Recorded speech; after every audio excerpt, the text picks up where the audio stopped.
Hello दोस्तों। एक कहानी में आपका स्वागत है। तो दोस्तों आज हम आपके लिए बहुत ही खौफनाक और डरावनी कहानी लेकर आए हैं। तो दोस्तों कहानी शुरू करते हैं। एक विक्रम नाम का लड़का था और वो एक लड़की से प्यार करता था। वो लड़की उसे प्यार नहीं करती थी। उस लड़की का नाम था सपना। अब सपना स्कूल जाती थी। अब जो विक्रम था वो कुछ नहीं करता। बहुत बहुत बहुत बड़े घराने का लड़का था, पैसा वाला था। और सपना थी वो बहुत गरीब थी। तो वो सपने से प्यार करता था पर सपना उसे प्यार नहीं करती थी। अब स्कूल में सपना को सोनू नाम के लड़के से प्यार हो जाता है। अब वो दोनों रिलेशन में आ जाते हैं और दोनों साथ रहा करते हैं। और विक्रम को ये पता चलता है तो उसको बहुत ही गुस्सा आता है। तो एक दिन वो सपना को रास्ते में रोक लेता है और सपना से बोलता है, सपना मैं तुझे बहुत प्यार करता हूँ। तेरे लिए ज़िंदगी की सारी खुशी ला के तेरे कदमों में डाल दूँगा, बस तू मेरी हो जा। तो सपना बोलते उसे, तूने अपना मुँह देखा है? एक बार आईने में देख के आ जब मेरे से प्यार करी हो। अब विक्रम को उसकी बात पर विक्रम को गुस्सा आ जाता है।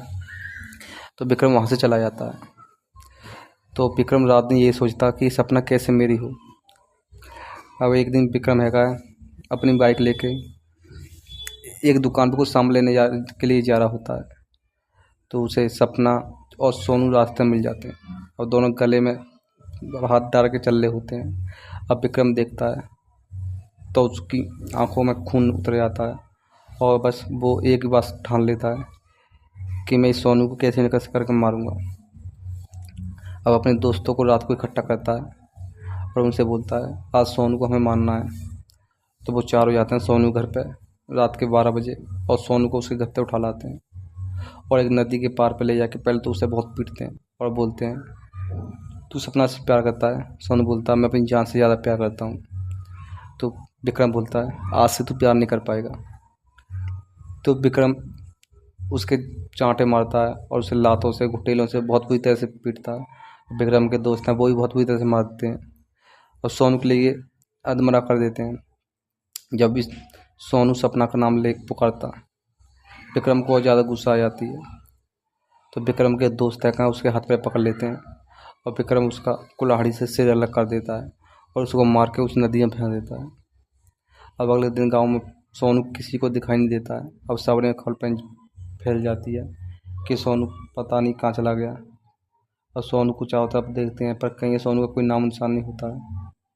तो 2-3 दिन बाद उस गांव से दूसरी तरफ एक गांव था। तो वहाँ पे एक आदमी भेड़ चुरा रहा था अपनी बकरी। इसलिए सोनू का धड़ नदी के किनारे मिलता है और वो हल्ला मचाता है। तो उस गांव में उसको खड़े कोई बोलता है कि हमारे यहाँ का नहीं है। और कैसे भी करके विक्रम के गांव में खबर पहुंच जाती है। अब विक्रम के गांव के आदमी आते हैं, सोनू की लाश को देखते हैं तो उससे पहचान लेते हैं कि ये सोनू की लाश है। और सोनू के माँ बाप आते हैं, उसकी लाश को लेके जाते हैं और उसका अंतिम संस्कार कर देते हैं।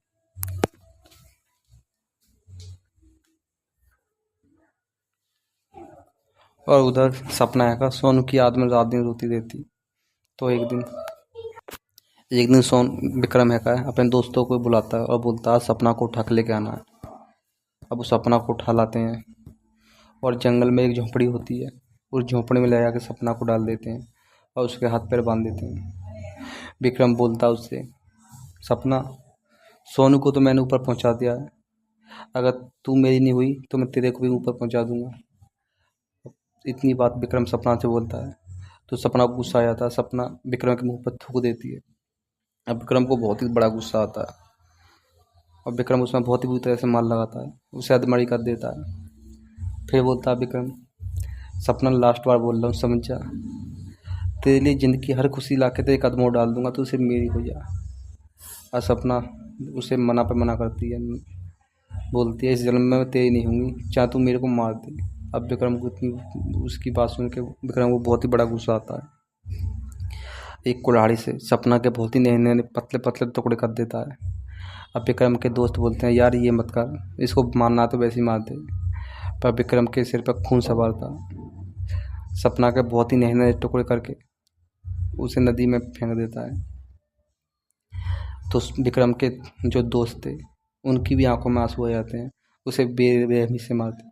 अब विक्रम बोलता उनसे, अगर तुमने किसी ने किसी से बोल दिया तो सही कह रहा हूँ, ये जो हाल सपना का और सोनू का हुआ है वो ही तुम्हारा होगा। तो विक्रम के दोस्त डर जाते हैं। तो कोई बात नहीं, अब वो दो चार महीने ठीक रहते हैं। तो एक दिन की बात है, विक्रम का एक दोस्त, उसका नाम रोहित था। तो वो शहर से गांव आ रहा था, उसके लिए रात हो गई थी। तो उसके लिए कोई साधन नहीं मिला था, वो पैदल पैदल गांव के लिए आ रहा था। तो अचानक से बहुत ही तगड़ी बारिश आ जाती है, आंखों चलने लगता है। तो वो गांव के सहारे एक झोंपड़ी थी जिसमें सपना को मारा था, अब उसी झोंपड़ी में दब जाता है। तो जैसे वो बारिश बंद होने का इंतजार करता है, तो झोंपड़ी के पीछे से किसी की कराहने की आवाज़ आती है। अब रोहित सोचने लगता है ये किसकी आवाज़ है। तो झोंपड़ी में से निकल कर दिखता है, चारों तरफ कोई नहीं होता है। तो जैसे वो झोंपड़ी में जाने के लिए होता है, अब वो महसूस कर लेता है कि उसके पीछे कोई खड़ा है। और जो अपने पीछे देखता है तो उसके होश गावड़े हो जाते हैं और उसको पसीना आ जाता है और वो पूरी तरह से कांपने लगता है। वो पीछे क्या दिखता है, सपना खड़ी होती है। उसका भयंकर, बहुत ही भयंकर रूप होता है। उसकी आंखों में खून निकले होते हैं और बहुत ही बड़े बड़े बाल होते हैं और बहुत ही डरावनी होती है। वहाँ जो रोहित बोलता है सपना से, मुझे माफ़ कर दो, मैंने तो विक्रम से बोला था कि यार ऐसे मत कर। तो सपना का उसकी एक भी बात नहीं मानती और बोलती है, मैंने तुम लोगों के सामने हाथ जोड़ते गिड़गिड़ाई थी, पर तुम्हारे लिए एक नेक रहम नहीं आया था। अरे तुम चारों चाहते तो विक्रम को पीट देते और मेरे को आज़ाद कर देते, पर तुम लोगों ने ऐसा नहीं करा। वो सपना है का रोहित का सिर पकड़ के उसे उसी झोंपड़ी में पटक देती है और उसका पेट चीर देती है और उसकी आंत इधर से उधर फेंक देती है, रोहित को मार देती है। अब अगले दिन गांव में हल्ला होता है कि रोहित को किसी जंगली जानवर ने मार दिया और रोहित के माँ बाप उसका अंतिम संस्कार कर देते हैं। विक्रम को पता पड़ती है तो विक्रम सोचने लगता है यार कमाल है, हमारे यहाँ पे ऐसा कोई जानवर नहीं है जो इंसान को मार सके। तो कोई बात नहीं, एक दिन विक्रम के तीनों दोस्त जंगल में पार्टी कर रहे होते हैं। तो उनको पार्टी करते करते रात के 2 बज जाते हैं। तो एक बोलता है उनमें से, जिसका नाम अरुण होता है, यारो टाइम बहुत हो गया, वो चलो। तो उनमें एक मोनू नाम का होता है, बोलता है यार चलेंगे, अभी टाइम नहीं हुआ। तो अरुण समझ आता है, पर मोनू उसे उसकी बात नहीं मानता है। तो अरुण बोलता है भाई मैं तो जा रहा हूँ, तुम लोगों को यहाँ पर रहना तो रह लो। तो अरुण जा रहा होता है तो मोनू और संदीप भी उसके साथ साथ चल देते हैं। और जैसे गांव से थोड़ी सी दूरी पर होते हैं तो उनके पीछे किसी की कराहने की आवाज़ आती है, बुरी तरह से किसी लड़की की। अब संदीप बोलता है मोनू से और अरुण से, यार किस लड़की की कराहने की आवाज़ आ रही है।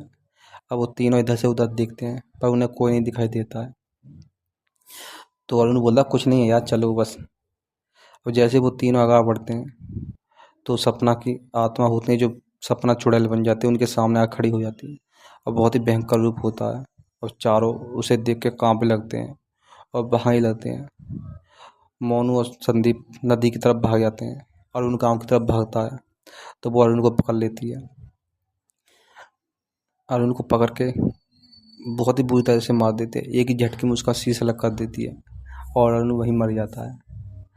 अब मोनू और संदीप की तरफ वो जाती है चुड़ैल, वो सपना। तो जैसे ही मोनू है नदी को क्रॉस कर रहा होता है, नदी में कम पानी होता है। तो वो सपना है का मोनू को उस नदी में पकड़ लेती है और उसको डुबा डुबा कर उस नदी में मार देती है। अब अकेला संदीप बचता है। तो वो डर के एक पेड़ पर चढ़ जाता है, बहुत घना पेड़ होता है। अब सपना की आत्मा होती है चुड़ैल बन जाती है, उस पेड़ के नीचे होती है और चारों तरफ वो देखती हैं, पर सपना को वो दिखाई नहीं देता है। तो जो संदीप होता है वो डरा हुआ होता है, तो उसकी हाँपने की आवाज़ से सपना को पता पड़ जाता है। एक ही झटके में सपना पेड़ पे चढ़ जाती है और संदीप का पैर पकड़ के उसे धरती पर गिरा लेती है। जैसे धरती पर गिराती है संदीप के लिए, तो उसके पैर में चोट आ जाती है। अब वो लंगड़ा हो जाता है और लंगड़ाते हुए भागता है और हल्ला मचाता है कि बचाओ, पर दूर तक कोई नहीं था उसे बचाने वाला। संदीप की नार पकड़ के उसे ज़मीन पर गिरा देती है और उसका भी एक झटके में शीश अलग कर देती है, संदीप को भी बुरी तरह से मार देती है। अगले दिन गाँव में हल्ला होता है कि विक्रम के 3 दोस्त मारे गए। अब विक्रम मन में सोचने लगता है यार ये किसका काम है, किसी न किसी ने इनको मारा है। तो विक्रम रात दिन डरने लगता है। विक्रम है का अपने घर पर सोया हुआ होता है, तो वो उसके जो घर में बाथरूम होता है, उस बाथरूम का जो नल होता है वो अपने आप चल जाता है। अब विक्रम विक्रम उस बाथरूम में जाता है तो कोई नहीं होता, नल चालू हो जाता है, उसे बंद करके फिर आया होता है। जैसे ही बाथरूम का गेट बंद करता है, नल अपने आप चालू हो जाता है। अब विक्रम मन में सोचने लगता है ये कौन चालू कर रहा है, और विक्रम बहुत बुरी तरह डरने लगता है। तो विक्रम फिर खोलता है बाथरूम की किवाड़, तो पानी चालू होता है, उसे बंद कर देता है। अब विक्रम बंद करके वैसे जैसे मुड़ता है तो फिर बाथरूम चालू हो जाता है, बाथरूम का नल चालू हो जाता है और उसमें से खून निकले होते हैं। अब विक्रम उन खून को देख के बहुत ही बुरी तरह चिल्लाने लगता है और बोलता है बचाओ बचाओ। बाथरूम की केवल अपने आप लग जाती है। जैसी सपना उसको मारने के लिए होती है, इतने में विक्रम के माँ बाप चाचा ताऊ सब आ जाते हैं और उस दरवाजे को पिटपिटाने लगते हैं। तो सपना का भूत वहाँ से भाग जाता है और बोल बोल के जाता है तेरे को कोई नहीं बचा सकता, तुमने मुझे और सोनू को बहुत ही बुरी तरह मारा था, तुम्हारा वही हाल होगा। तो जैसे विक्रम के माता पिता सब पूरा परिवार आता है, तो देखते हैं तो बाथरूम में खून ही खून होता है। अब उसे देखते हैं विक्रम बिल्कुल सही होता है। अब विक्रम से पूछते हैं ये कौन था, तो विक्रम बोलता है मुझे नहीं पता कौन है, और मेरे को मारने के लिए बोल रहा था, और मेरे 3 साथी मेरे दोस्त थे उसको भी इसी ने मारा है। अब अगले दिन विक्रम के माँ बाप एक भगत जी के पास ले जाते हैं, तांत्रिक के पास। अब तांत्रिक के पास जाते हैं तो तांत्रिक बहुत ही शक्तिशाली होता है। संदीप को देखते कि उसके बारे में पता पड़ जाता है उसने क्या काम करा है। तो वो विक्रम के माँ बाप के लिए वो तांत्रिक बताता है कि इसने एक मासूम लड़की और एक मासूम लड़के को इसने मारा। अब उस लड़की की आत्मा भटक रही है, अब वो लड़की इसको मार देगी जब उसकी आत्मा को शांति मिलेगी। विक्रम के माता पिता बहुत अमीर थे और बोलते हैं बाबा हम आपके लिए अपनी सारी धन दौलत दे देंगे, पर कैसे भी करके हमारे बेटे को बचा लो। तो वह बोलता ठीक है, आज रात में तुम्हारी हवेली पे आऊँगा और मैं इसका संशोधन करूँगा। तो बाबा अगले दिन रात को हवेली पे आते हैं विक्रम की पे। विक्रम के माता पिता सब पूरा परिवार होता है। तो वो बोलते हैं विक्रम से तूने काम तो बहुत ही गलत करा है, पर मैं तेरी कोशिश करता हूँ बस तू बचे आई। अब वो बाबा तांत्रिक होते हैं, अपनी साधना शक्ति से उसको सपना के लिए बुलाते हैं, सपना के भूत के लिए। और सपना आ जाती है, बहुत ही भयंकर रूप होता है, बहुत ही डरावनी हंसी हंसती है। अब विक्रम के घर वाले उसे देख के पूरी तरह डरने लगते हैं। तो वह बोलता है डरो मत, जब तक मैं हूँ तुम्हारा किसी का बाल वाखा नहीं कर सकती। तो सपना से बोलता है बाबा तुम्हारे साथ करा था तो तूने इसके 4 साथियों को तो मार दिया है, अब ये इसको तू माफ़ कर दे और हम तेरी आत्मा के लिए हवन करेंगे तो ये मुक्ति मिल जाएगी। तो सपना रोते हुए बोलती है और चिल्लाते हुए कराते हुए कि जब तक मैं इसको मार ना दूंगी जब तक मेरी आत्मा को शांति नहीं मिलेगी, और जो कोई मेरे रास्ते में आएगा उसका भी बहुत ही बुरा हाल करूंगी।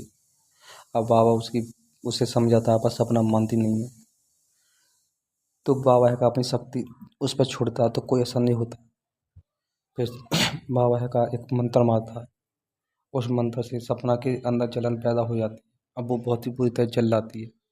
बाबा के हाथ जोड़ के बोलती है बाबा मुझे माफ़ कर दो, आप बोलोगे मैं जैसे ही करूँगी, मुझे बस आज़ाद कर दो। अब बाबा जैसे ही अपनी शक्ति सपना पे से हटाता है, वो तुरंत ही बाबा का गला पकड़ लेती है और एक झटके में बाबा को मार देती है। बाबा कुछ कर नहीं पाता, ना कुछ कर पाता ना सोच पाता, उससे पहले ही बाबा को ख़त्म कर देती है। अब ये नज़ारा देख कर विक्रम के घर वाले बुरी तरह से डर जाते हैं और विक्रम का तो होश ही उड़ गए थे ये नज़ारा देख के।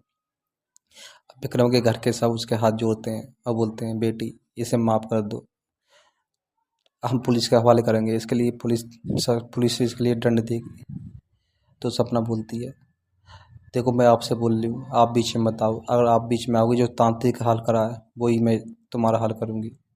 तो विक्रम का वो सिर पकड़ के जमीन में मारती है और विक्रम के सिर में से खून निकलने लगते हैं। उसके बाल पकड़ के हवेली से बाहर जंगल में ले जाती है और विक्रम की चीखने की आवाज़ आती है जंगल में थे। अब विक्रम के घर वाले उसके पीछे पीछे पीछे चलते हैं पर उन्हें अब कोई कुछ नहीं दिखाई देता है। तो झोंपड़ी पे जाके सपना विक्रम को लाकर पटक देती है और बोलती है याद कर तूने मुझसे इसी झोपड़ी में मारा था, जैसे तूने मेरे को मारा था ऐसे ही तुझे मैं मारूंगी। अब सपना का अपने नाखून बहुत ही बड़े बड़े कर लेती है और एक ही बार में विक्रम का पेट चीर देती है और उसके अंदर से खून आत्मा सब इधर से उधर फेंक देती है। फिर उसका हाथ काट देती है, सिर अलग कर देती है और उसे बहुत ही बुरी तरह से मार देती है और उसकी आत्मा विक्रम को मार देती है। तो विक्रम को मारने के बाद सपना की आत्मा को शांति मिल जाती है। अगले दिन जब गांव वाले इधर से उधर देखते हैं तो उस विक्रम की लाश के टुकड़े उसी झोंपड़ी में पड़े हुए होते हैं। तो रोते हुए विक्रम के घर वाले विक्रम की लाश को इधर से उधर से बटोर बटा के सारी को उसका अंतिम संस्कार करते हैं। तो दोस्तों आज की हमारी यही कहानी है। अगर आपको अच्छी लगे तो लाइक करना, कमेंट करना और हमारे चैनल को सब्सक्राइब जरूर करना ताकि हम आपके लिए बहुत ही अच्छी अच्छी कहानी ला सकें। धन्यवाद।